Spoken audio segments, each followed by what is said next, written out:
उदय भूमि के दंगल में बात, तारीखें जारी, चेहरों की बारी।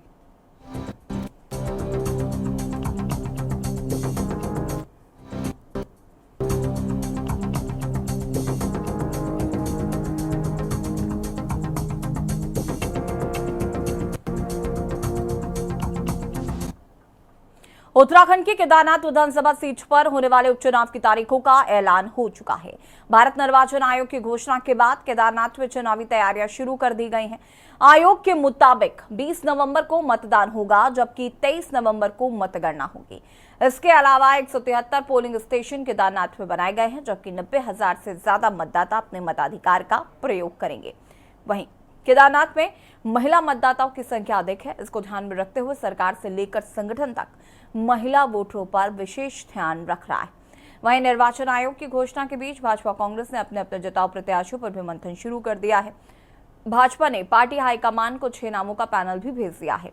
सूत्रों के मुताबिक इस पैनल में पूर्व विधायक आशा नौटियाल, कुलदीप रावत, चंडी प्रसाद भट्ट, ऐश्वर्या रावत, कुलदीप आजाद नेगी और कर्नल अजय कोठियाल के नाम शामिल है, जबकि कांग्रेस ने 4 पर्यवेक्षक बनाए हैं। कांग्रेस ने पार्टी के पूर्व प्रदेश अध्यक्ष गणेश गोदियाल को मुख्य पर्यवेक्षक बनाया है। हालांकि खबर आ रही है कि हाईकमान के स्तर से की गई 2 नए पर्यवेक्षकों की नियुक्ति से पहले प्रदेश कांग्रेस कमेटी के अध्यक्ष करण माहरा से राय नहीं ली गई। इससे करण माहरा जो है वो नाराज बताए जा रहे हैं। हालांकि कांग्रेस ऐसी नाराजगी से इंकार कर रही है। वहीं कांग्रेस में 6 से ज्यादा नेताओं ने दावेदारी पेश की है। कांग्रेस का कहना है कि वो अपने पर्यवेक्षकों की रिपोर्ट आने के बाद प्रत्याशियों को फाइनल करेगी, जबकि भाजपा सेंट्रल पार्लियामेंट्री बोर्ड के फैसले का इंतजार कर रही है। वे भाजपा का दावा है कि केदारनाथ उनकी परंपरागत सीट है, इसकी वजह से भाजपा की जीत तय है, जबकि कांग्रेस मंगलौर और बद्रीनाथ विधानसभा उपचुनाव में मिली जीत को आधार मानकर केदारनाथ में भी जीत का दावा कर रही है। आज इसी मुद्दे पर चर्चा करेंगे, उससे पहले रिपोर्ट देखिए।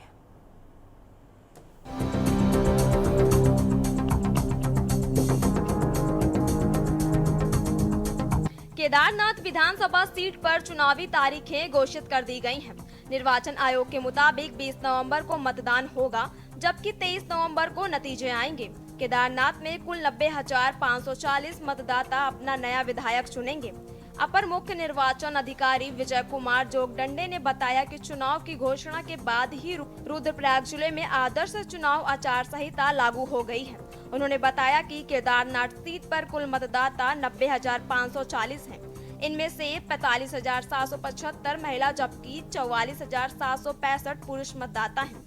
वहीं राज्य के मुख्यमंत्री पुष्कर सिंह धामी का कहना है कि केदारनाथ विधानसभा को जब तक नया विधायक नहीं मिलता है, तब तक वह खुद केदारनाथ के विधायक के रूप में जनता की सेवा करेंगे।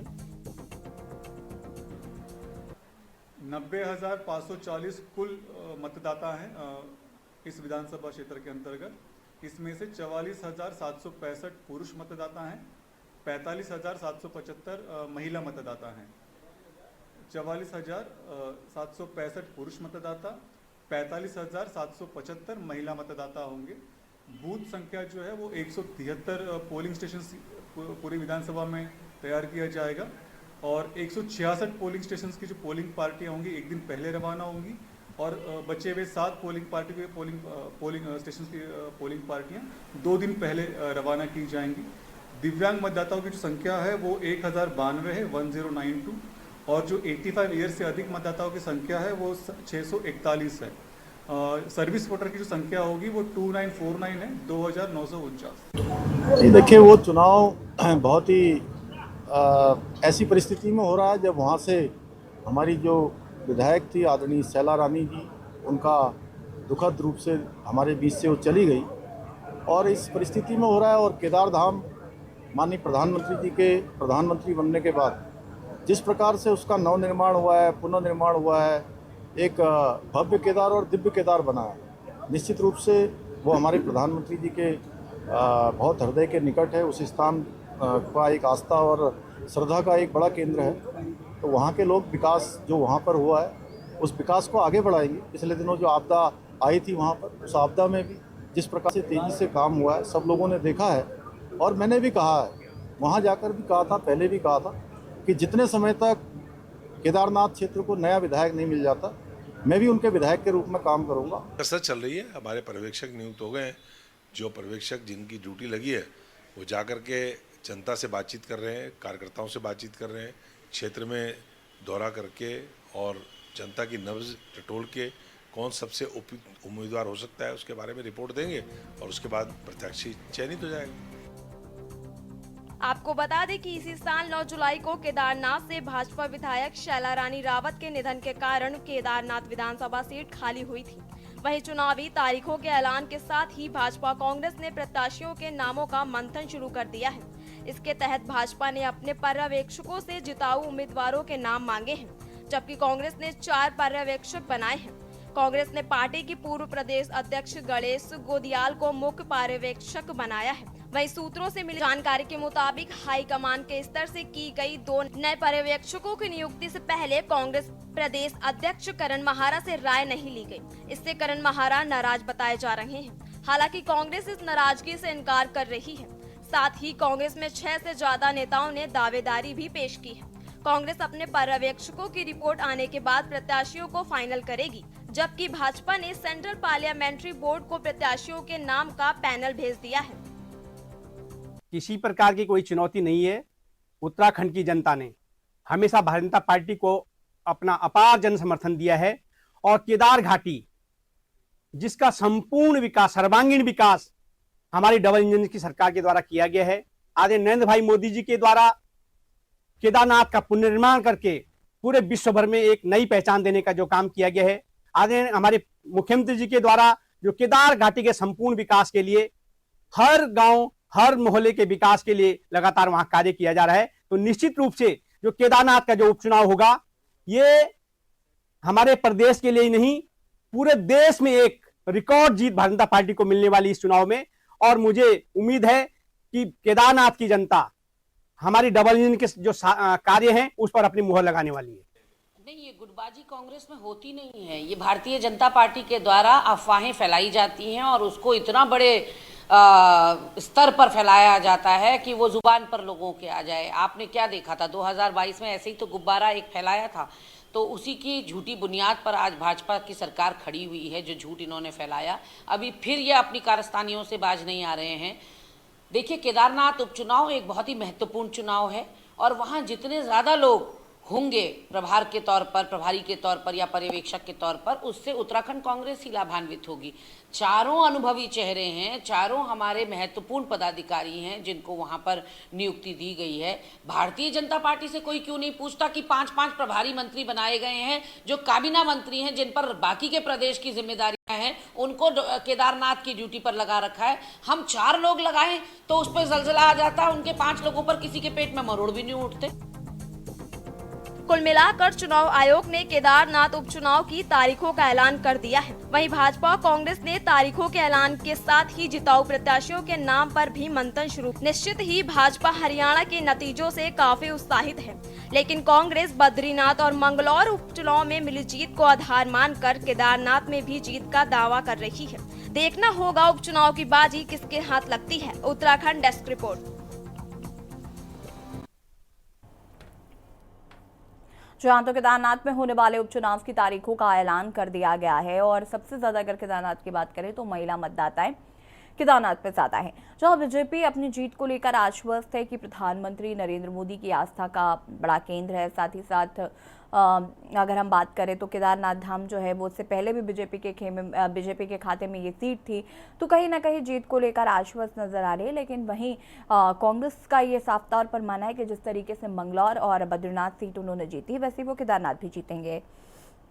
प्रत्याशियों को लेकर मंथन काफ़ी तेज़ी से चल रहा है। बीजेपी की अगर हम बात करें तो बीजेपी में भी एक लंबी लिस्ट है। किस पर मोहर लगती है ये तो दिल्ली में बैठे हाईकमान ही डिसाइड करेंगे। और वही अगर हम बात करें कांग्रेस की तरफ से तो कांग्रेस में भी काफ़ी कैंडिडेट्स हैं, लेकिन पर्यवेक्षक बनाए गए हैं और उसके बाद ये नियुक्त किया जाएगा कि कौन कांग्रेस सीट से चुनाव लड़ेगा। आज इसी मुद्दे पर बातचीत करेंगे, चर्चा करेंगे। मेहमान हमारे साथ जुड़ चुके हैं, उनसे आपका परिचय करा देते हैं। नवीन परशाली जी प्रदेश प्रवक्ता बीजेपी से हमारे साथ जुड़ चुके हैं। गिरिराज किशोर हिंदवान प्रदेश प्रवक्ता कांग्रेस हमारे साथ जुड़ चुके हैं। शांति प्रसाद भट्ट जी केंद्रीय प्रवक्ता यूके जी हमारे साथ जुड़ चुके हैं। अरुण शर्मा जी वरिष्ठ पत्रकार हमारे साथ जुड़ चुके हैं। सबसे पहले तो आप सभी का बहुत बहुत स्वागत है।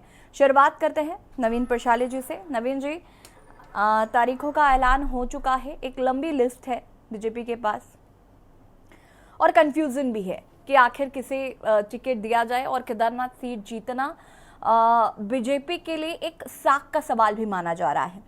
और सिर्फ मुझे नहीं लगता उत्तराखंड, दिल्ली में बैठे लोग भी इस पर नज़रें टिकाए हुए हैं, अन्य राज्यों में भी इस पर ये देखना काफ़ी दिलचस्प है कि आखिर केदारनाथ सीट बीजेपी जीत पाती है या नहीं। तो एक बड़ा कह सकते हैं चुनौती है आपके सामने, और एक लंबी लिस्ट भी है कि आखिर किसको कैंडिडेट बनाया जाए। देखिए, सच है कि भारतीय जनता पार्टी में काफी अनुभवी और टैलेंटेड प्रत्याशी हैं और काफी प्रत्याशी भी हैं, और होनी भी चाहिए, क्योंकि भारतीय जनता पार्टी बहुत बड़ी पार्टी है, विश्व की सबसे बड़ी पार्टी है, तो सबसे बड़ा टैलेंट और सबसे अनुभवी लोग भारतीय जनता पार्टी में हैं। और जहां तक केदारनाथ उपचुनाव की बात है, तो वहां केवल भारतीय जनता पार्टी ही चुनावी मैदान में है। कांग्रेस तो आप देख रहे हैं कि वो आपस में लड़ रहे हैं। केदारनाथ में नहीं लड़ रही कांग्रेस आपस में लड़ रही है। और मजेदार बात इसमें यह है कि जिसको आपसी लड़ाई सुलझाने के लिए जिस प्रभारी को भेजा गया, वो भी इस लड़ाई में शामिल हो गया। तो अब जो वहां पर लड़ाई का माहौल है, वो तो अगर कांग्रेस अपने भीतर के इस कलह को सुलझा ले वही काफी है। केदारनाथ कांग्रेस के बस की बात नहीं है। और जहां तक केदारनाथ की जनता का सवाल है, तो केदारनाथ की देवतुल्य जनता ने 2022 में भारतीय जनता पार्टी को प्रचंड बहुमत से सत्ता में भेजा था। और इस बार भी इस उपचुनाव में जो दुर्भाग्यपूर्ण घटना हुई और शैला रानी रावत जी का निधन हुआ, उसके बाद केदारनाथ की जनता फिर से भारतीय जनता पार्टी के साथ पूरी तरह से है। और जिस प्रकार से माननीय मुख्यमंत्री जी खुद वहां पर एक प्रतिनिधि के तौर पर केदारनाथ की जनता की सेवा कर रहे हैं, बाबा केदार के जो यात्रा है उसके संचालन के लिए चिंतित हैं, उसको देखते हुए केदारनाथ की जनता ने पूरी तरह से मन बनाया है कि इस बार अपना पूरा जो समर्थन है और अपना आशीर्वाद फिर से भारतीय जनता पार्टी को प्रचंड बहुमत के रूप में केदारनाथ विधानसभा से देगी। जी गिरिराज किशोर जी, जो व्यक्ति आपकी यात्रा लेकर गया केदारनाथ, जिससे आपने बहुत मजबूती से मुद्दे उठाए केदारनाथ के, वही व्यक्ति को नाराज कर दिया हाईकमान ने।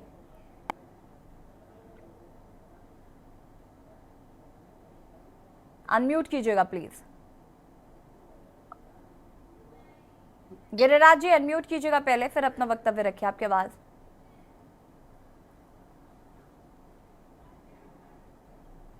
कंटिन्यू करिए प्लीज। हेलो यशी जी। जी, हम लोग केदारनाथ उपचुनाव की तरफ बढ़ रहे हैं यशी जी। हमारे यशस्वी प्रेसिडेंट करण महाराज जी के नेतृत्व में चुनाव होगा। हमारे पर्यवेक्षक जो है भुवन कापड़ी जी, उपनेता है असेंबली में पर्यवेक्षक के रूप में, जाति साहब हैं, गोदियाल जी हैं। सारी पूरी मंत्रणा इस समय चल रही है। सेंट्रल लीडरशिप तय करेगी, हाईकमान तय करेगा यशी जी। कैंडिडेट एक पैनल उसमें बन चुका है। निश्चित रूप से एक बात मैं रखना चाहूंगा यशी जी, भाजपा केदारनाथ उपचुनाव को प्रतिष्ठा का विषय बना चुकी है। यशी जी, जो 2 बाय इलेक्शन अभी संपन्न हुए, बद्रीनाथ जी और मंगलौर, इन दोनों चुनावों में भाजपा शराब तंत्र को,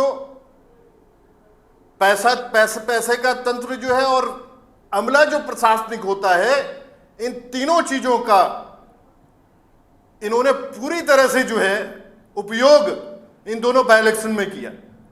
साम दाम दंड भेद, निश्चित रूप से इसको लिए हुए केदारनाथ उपचुनाव में भाजपा उतरने वाली है।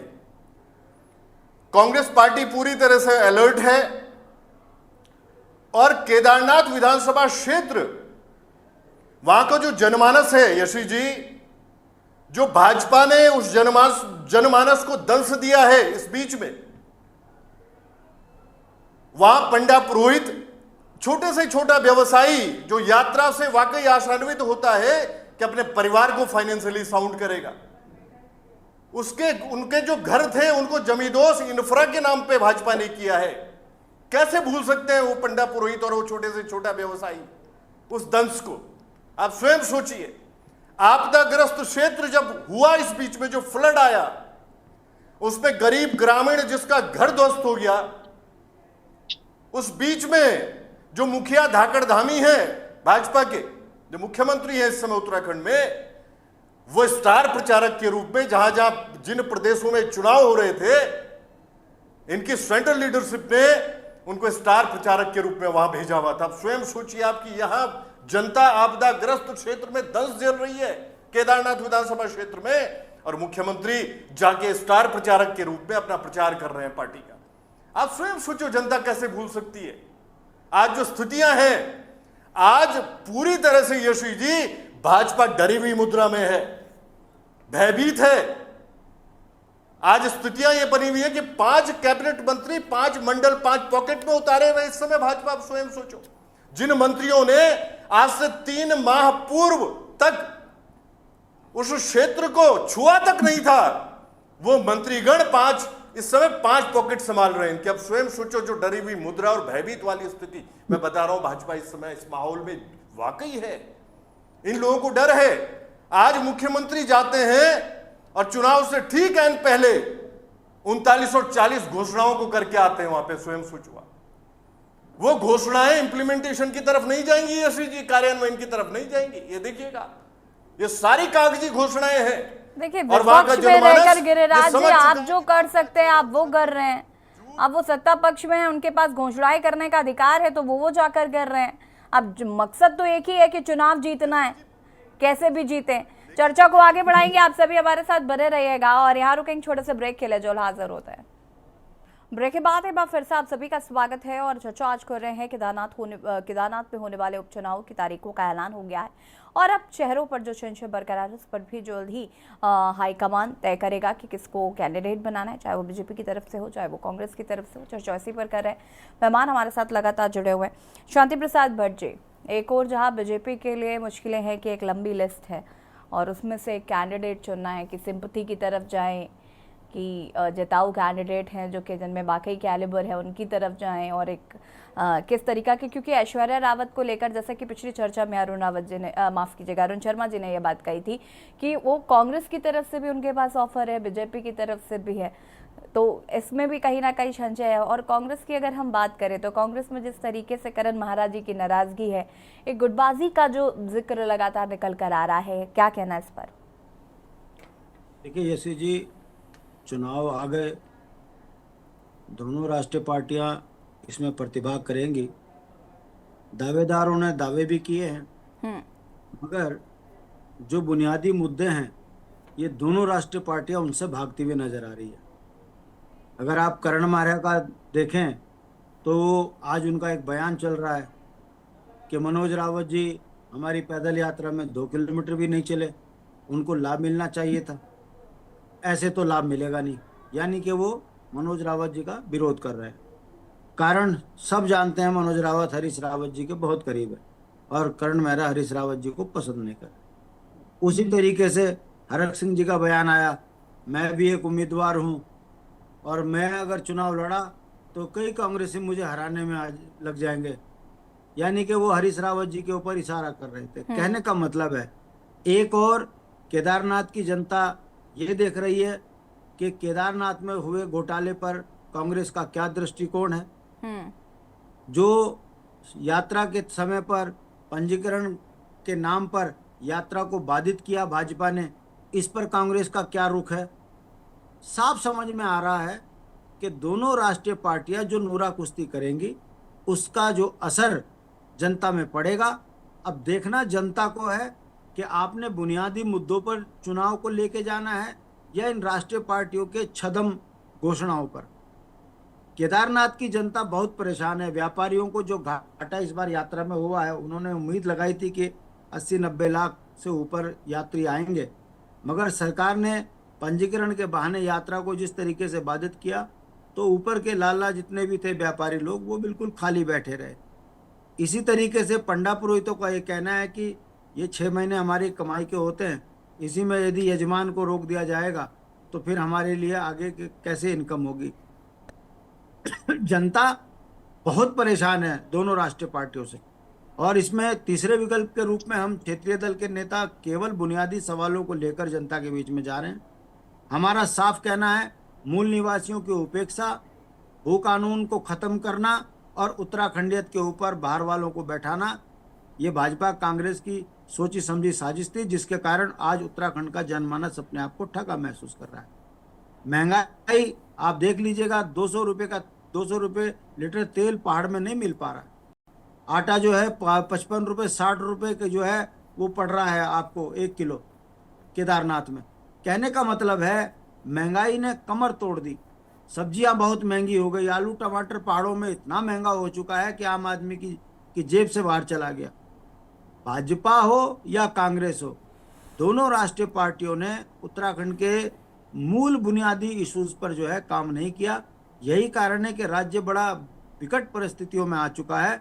और केदारनाथ चुनाव एक प्रकार से अब ये ट्रायल है कि जनता का रुख क्या है।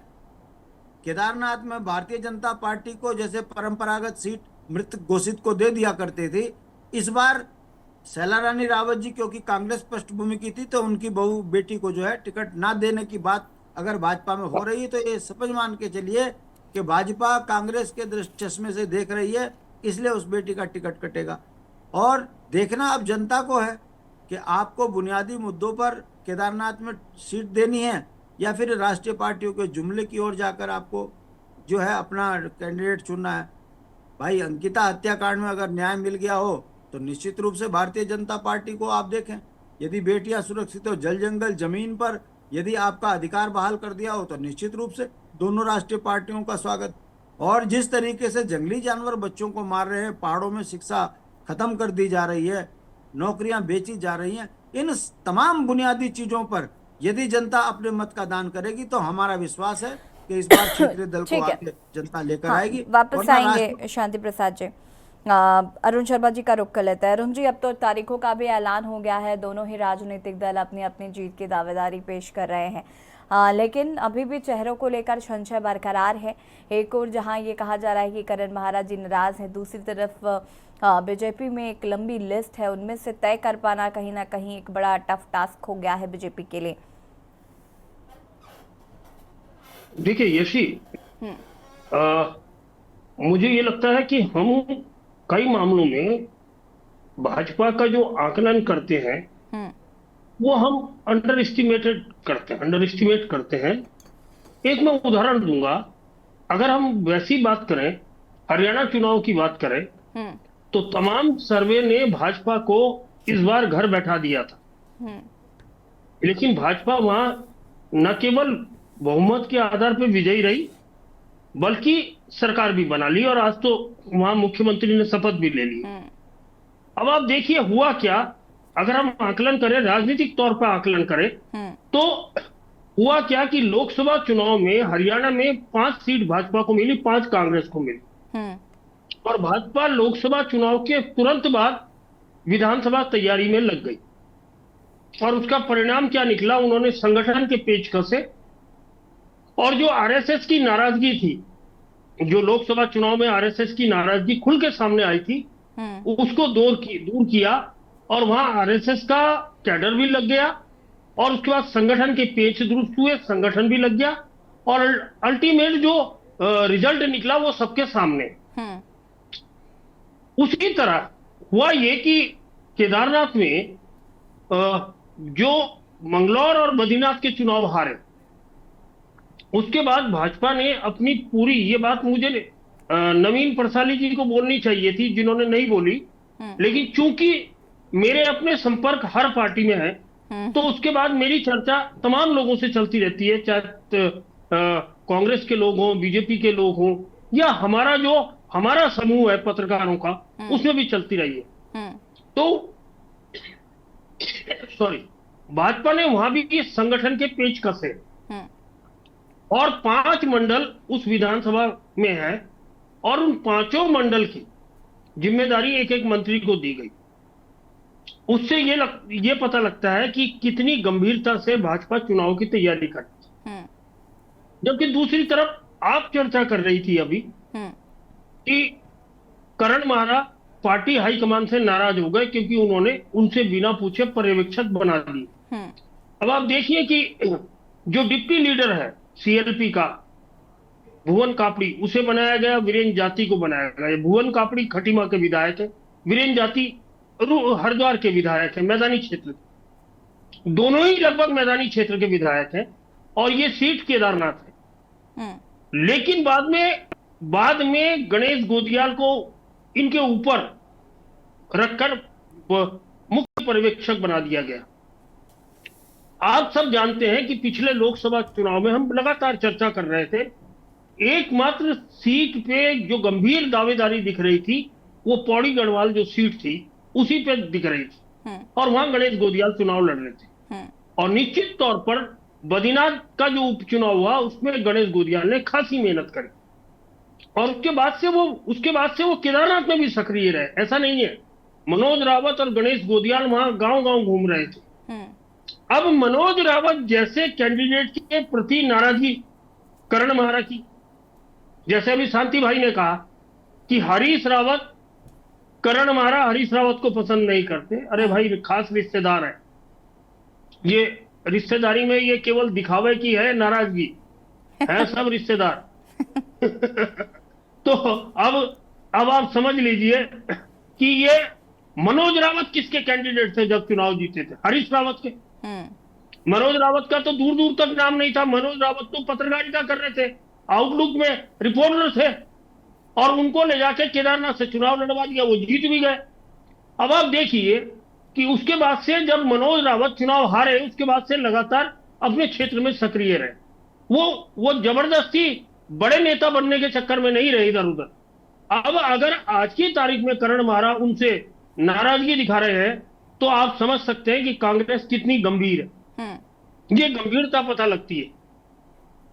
दूसरी तरफ भाजपा ने पूरा का पूरा पैनल 6 लोगों का भेज दिया, जैसे आपकी रिपोर्ट में भी है, हम लोगों ने भी हमें भी कल ही पता लग गया था कि ये हो गया।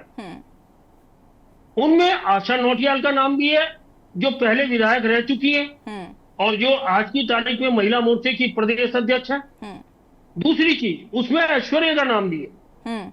लेकिन जबकि मैंने आपको साफ साफ बताया था पिछली डिबेट में कि ऐश्वर्या के पास दोनों दलों की चाबी है। हाँ।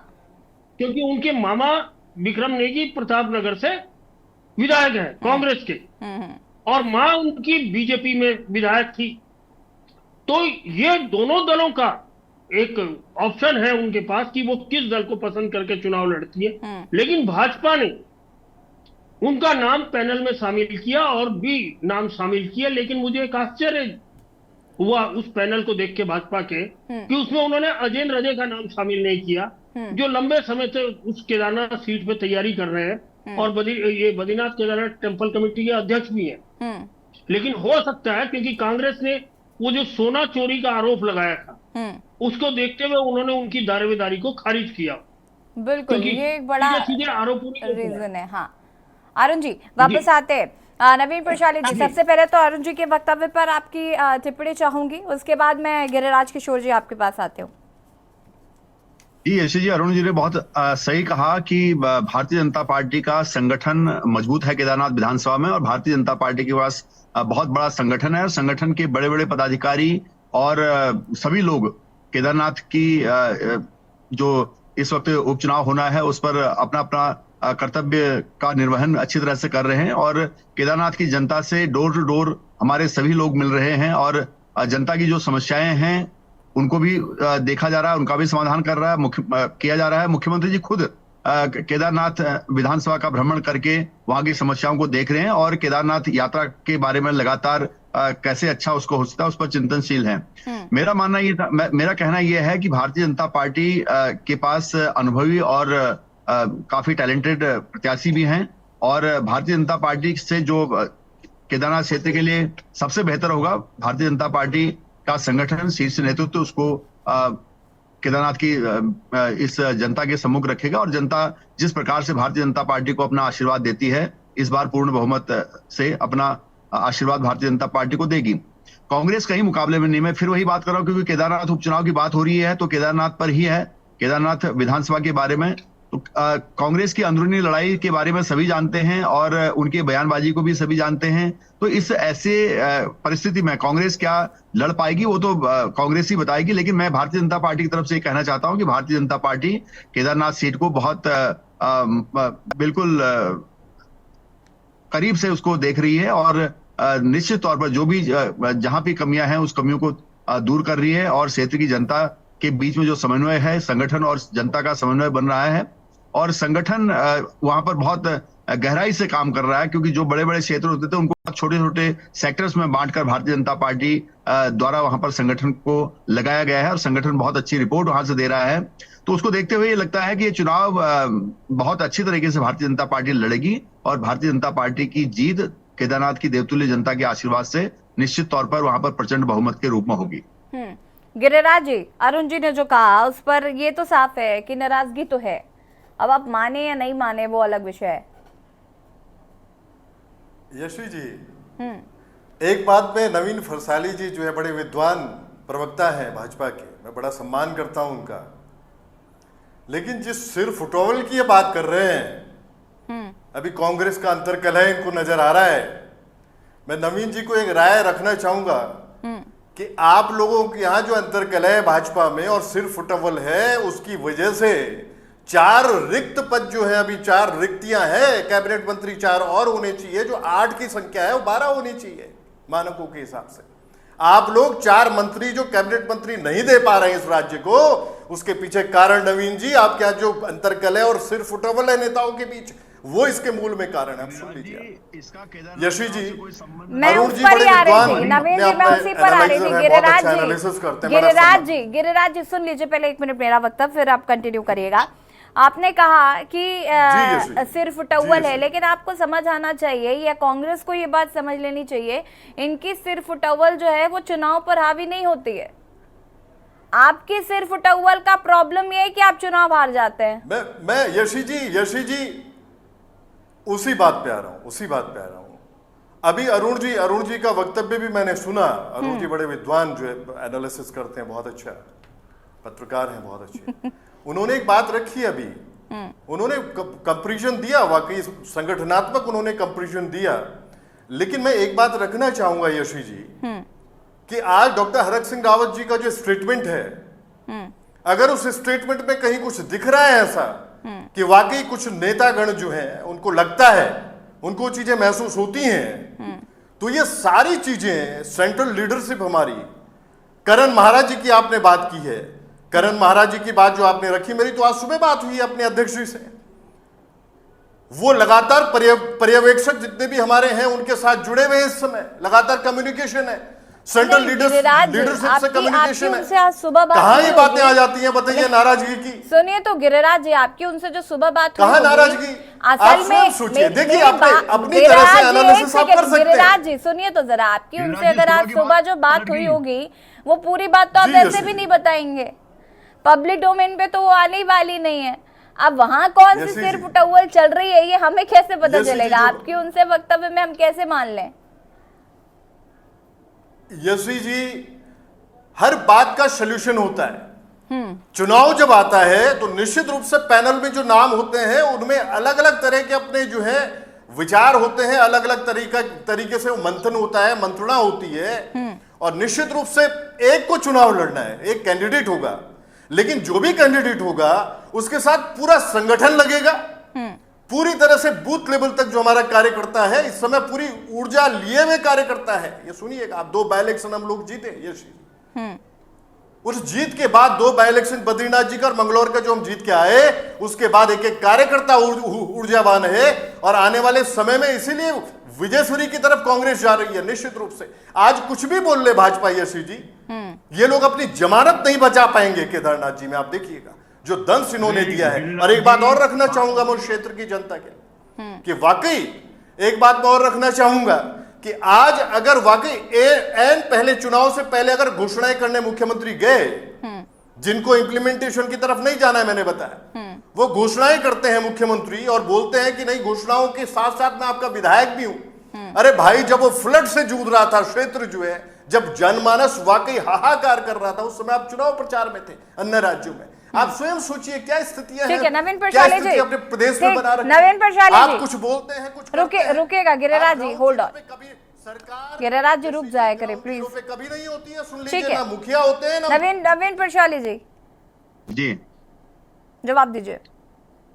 देखिए, गिरिराज जी कह रहे हैं सुबह मेरी कांग्रेस अध्यक्ष से बात हुई थी, अब हो गया शाम, ये डिबेट शाम को हो रही है, सुबह से शाम के बीच में क्या हुआ गिरिराज जी को पता ही नहीं। कांग्रेस के अंदर इतना सिर फुटबॉल है कि एक नेता दूसरे नेता को देखना नहीं चाह रहा। मैंने कहा ना कि कांग्रेस केदारनाथ में नहीं लड़ रही, अपने भीतर लड़ रही है, और उस भीतर की लड़ाई को नवीन जी, शांत आपका करने के लिए जिस दृष्टिकोण प्रभारी को है। लाया गया था, वो प्रभारी भी उस लड़ाई में शामिल हो गया है। आपका दृष्टिकोण आपके है, प्रभारी भी उस लड़ाई में पार्टी बन गए। घर में अंतर वो बोल रहे हैं ये मैं आपके सिखाता हूँ, पार्टी में अंतर कलह हम है, सिखाते हैं लड़ाई कैसे होती है। तो आप बात कर रहे हैं, केदारनाथ आपदा आई थी तो सरकार ने तुरंत से वहां पर एक्शन लिया है, बातें नजर वहां आती है। विशेषज्ञ भेजे गए, तुरंत आप काम लोग हुआ। पहले अपने मूड में आपकी जाओ, सरकार की अपनी तरह नहीं थी जड़ों कि को कई दिन मजबूत तक करो। केदारनाथ अनाथ पड़ा रहा। आज केदारनाथ की केदारनाथ में जनता अगर कोई आपदा आती है तो 20 एक नवंबर घंटे का से भी वेट कर कम रही है, समय में वहां पर सुन एक्शन लीजिए होता है।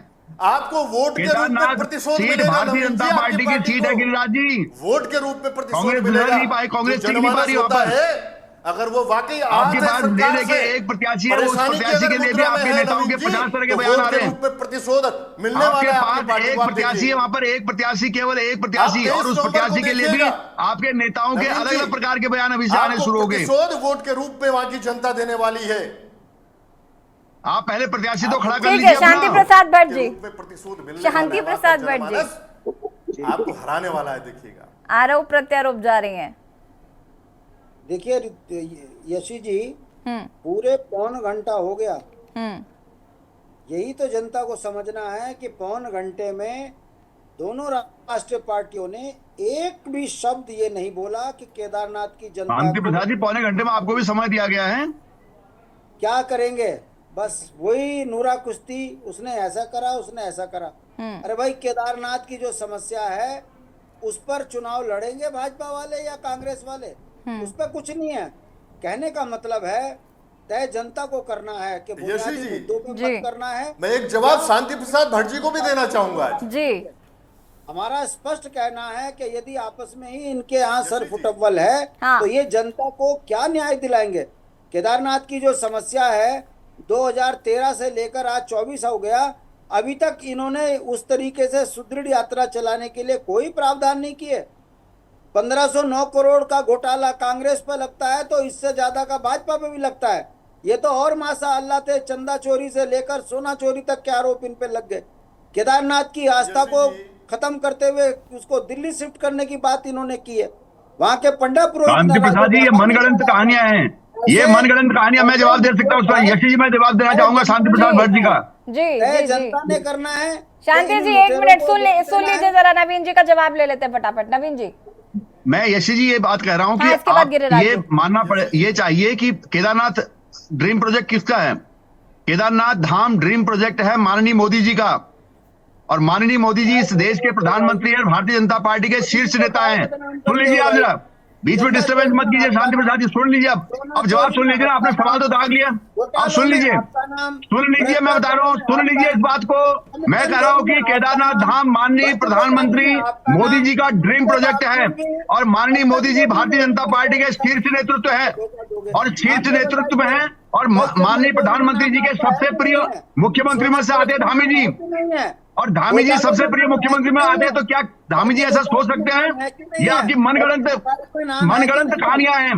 ये मनगढ़ंत कहानी है कि शीला यहाँ से ले गए केदारनाथ धाम शिफ्ट कर रहे हैं, सोना चोरी हो गई। ये कांग्रेस और विपक्ष का मनगढ़ंत बयान है, ये मनगढ़ंत कहानी। आपके अगर आपके पास कोई सबूत है तो आप कोर्ट में क्यों नहीं जाते? क्यों नहीं जाते आप कोर्ट में? किसने नहीं जा पाते कोर्ट में? बताइए, कोर्ट में क्यों नहीं जा पा रहे आप? अगर आपके पास ये मनगढ़ंत कहानियां हैं, अगर ये मनगढ़ंत कहानियां इसी तरह से चलेंगी तो जनता आपसे सवाल पूछेगी, जनता इसका जवाब देगी। शांति प्रसाद जी, ठीक है, सवाल पूछ के जवाब। ठीक है। गिरिराज जी, फटाफट अपनी बात को पूरा करिएगा। यशी जी, मैं शांति प्रसाद भट्ट जी को एक वाकई जवाब एक देना चाहूंगा। अभी जो बात रखी उन्होंने, शांति प्रसाद भट्ट जी को एक जवाब जो है मेरी तरफ से। यशी जी, उत्तराखंड क्रांति दल वाकई क्षेत्रीय दल है। इसके जो पुरोधा थे, जिनको भीष्म पितामह इसका कहा जाता था पार्टी का, इंद्रमणि बडूनी, बहुत बड़ी उनकी सोच थी उत्तराखंड के लिए। वाकई उनका बहुत बड़ा पार्टिसिपेशन था उत्तराखंड को लेने में। लेकिन उत्तराखंड क्रांति दल आज रसातल में है। सुन लीजिएगा आप, मैं शांति प्रसाद भट्ट जी को कहना चाहूंगा कि जब तो आपके कुछ विधायक भी, 2 और 3 विधायक भी पहुंचे असेंबली में, लेकिन सुनिएगा अपॉर्चुनिटी को देखते हुए कभी कांग्रेस में गए इनके विधायक, कभी भाजपा में गए। यशी जी, इन्होंने वाकई जो है ऐसी स्थितियां बनाई अपनी पार्टी की, अपनी तो पार्टी पुरानी को बात कुन हो में गई को ना देखो गिरिराज शांति जी, वो प्रसाद तो खुद ही जी, जानते उसको हैं कि संभालो, वो कितने पानी में उसको वाकई अरुण शर्मा जी, उसमें अंतिम संगठनात्मक अपनी प्रतिक्रिया आपकी मजबूती बहुत लेके आओ, कम शब्दों में क्षेत्रीय चाहूंगी दल का मैं। होना भी जरूरी है। ठीक है, अंतिम प्रतिक्रिया अरुण जी, फटाफट कम शब्दों में। ठीक है, नवीन जी रुक जाइए, नवीन जी रुकिए।